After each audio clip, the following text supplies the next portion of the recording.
Bonjour à tous, Transformer en Source Party, donc société tierce, c'est Jinbao, c'est la version agrandie du Devastator de chez Génération Toy. On est cette fois-ci toujours avec le 7B, on voit que c'est le numéro 4. Ça correspond en nom officiel à Scrapper. On a toujours voilà, notre grand robot, comme cela. En termes de taille, on va être au niveau de la tête, à 21 cm, et après avec la benne, bon 23, 24, ça va dépendre comment vous l'inclinez derrière. Pour vous donner un ordre d'idée, on va prendre un officiel Soundwave. Ça vous donne ainsi, voilà, un petit peu ce que ça va donner. On est au final sur la même taille que le précédent, c'est-à-dire le haut de la tête qui arrive à quelque chose près, vous voyez, sur le haut du torse directement de Soundwave. Non, on reste cohérent en tout cas pour l'instant. Toujours, voilà, comme c'est une version oversize ou même simplement voilà, du robot lui-même, un petit peu mastoc, un peu carré. Mais ça, c'est comme ça.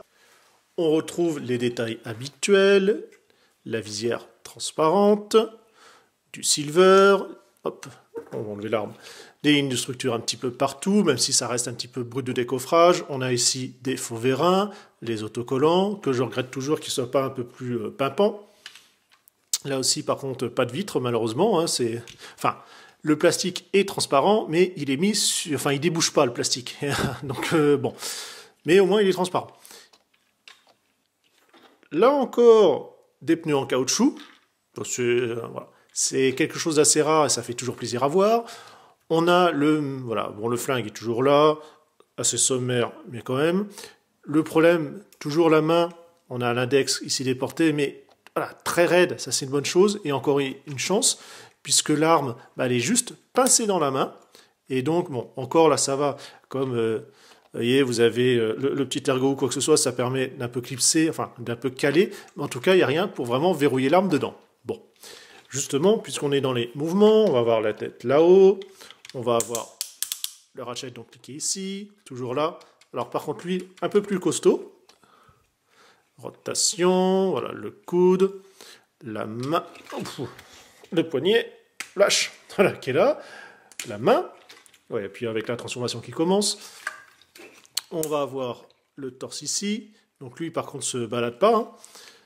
Ici, alors toujours le petit pan, voilà, au cas, voilà, si ça gêne un petit peu, du ratchet, oh, lui il est bien violent, rotation, ah bah enfin un ratchet, bien étudié. Là, c'est pas trop verrouillé. Ça, c'est très bien.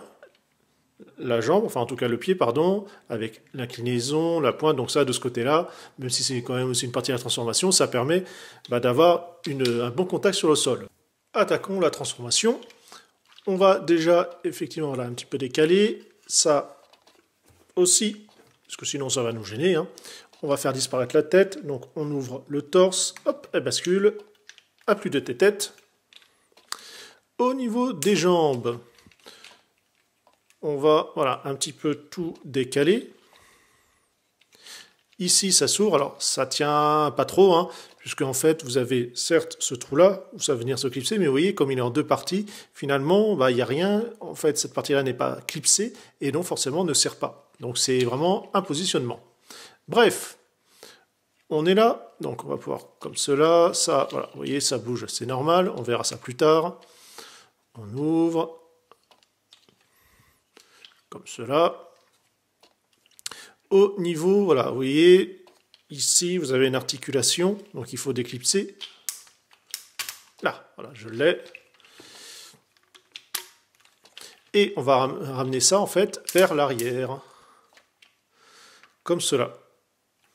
On va ensuite voilà, replier.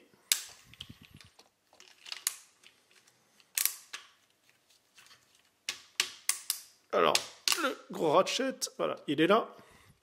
On va pouvoir voilà, tout de suite clipser, comme ça sera fait.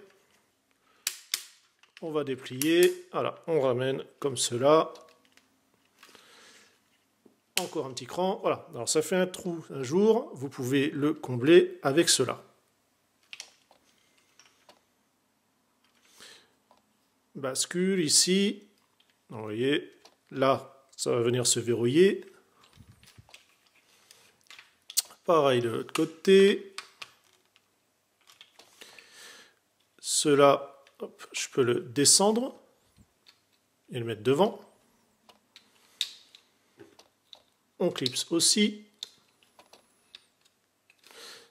Ici, voilà, vous avez toujours le trou avec le petit ergot pour pouvoir bien verrouiller. Je peux aller voilà, assez bas, c'est fait.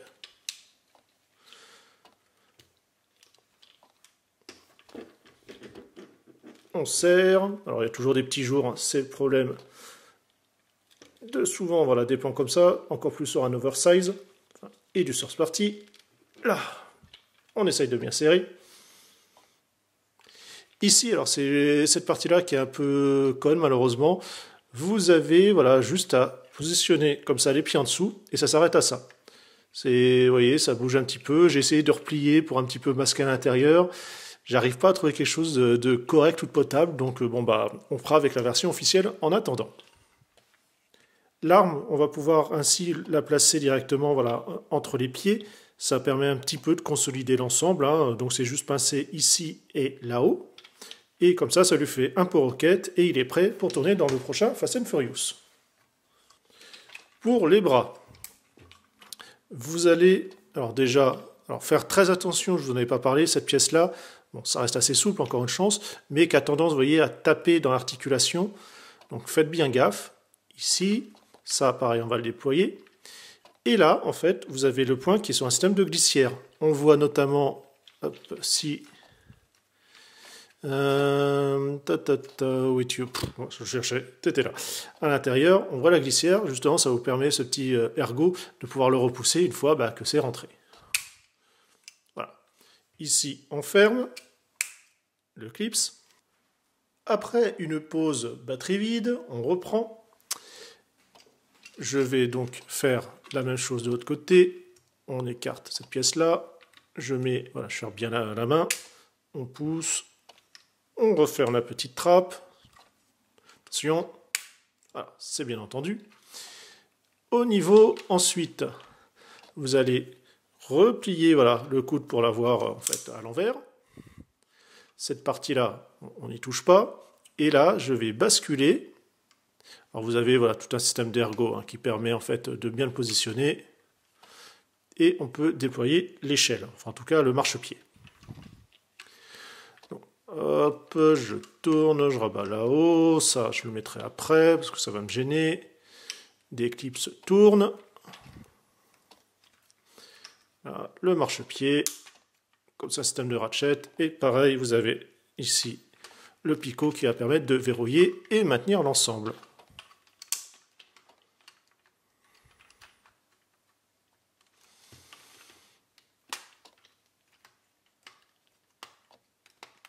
Là, comme ça, c'est bien mis.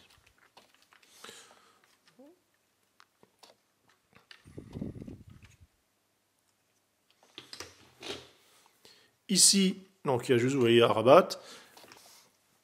En fait, ici et ici, vous n'avez tout simplement pas de ratchet. Hein. Ils sont à chaque extrémité. Donc pareil, hein, bien faire attention à ces parties-là. Et donc, on a notre véhicule, voilà, hop, avec son godet, sans problème, ça roule toujours de manière impeccable. Lui, par contre, on sent que, voilà, comme il est assez ramassé, il est vraiment bien mastoc, bien lourd. Ça fait un peu plus dense. Alors, ce qui est dommage ici, c'est de rien avoir, ça fait creux. Hein. Voilà, quelques petites jointures, malheureusement. Ici, vous voyez, hop, il n'y a pas, pareil, il n'y a pas de positionneur directement. Bon, ça tient suffisamment fermé, hein, donc on est assez tranquille de ce côté-là. Toujours les vitres transparentes. Là, au moins, par contre, ça va déboucher. Donc, ça, c'est un petit détail supplémentaire, pas négligeable. Celui-ci, voilà, est vraiment bien sympathique. Encore une fois, voilà, toujours, je vous l'ai dit, 2-3 petits pans ci et là. Mais en tout cas, il a de la gueule. Que ce soit robot ou véhicule, c'est déjà bien sympa. Faites toujours attention dans la manipulation à pas trop forcer et à doser votre force. Et nous, sur ce, on se retrouve au prochain set. Allez, bye bye.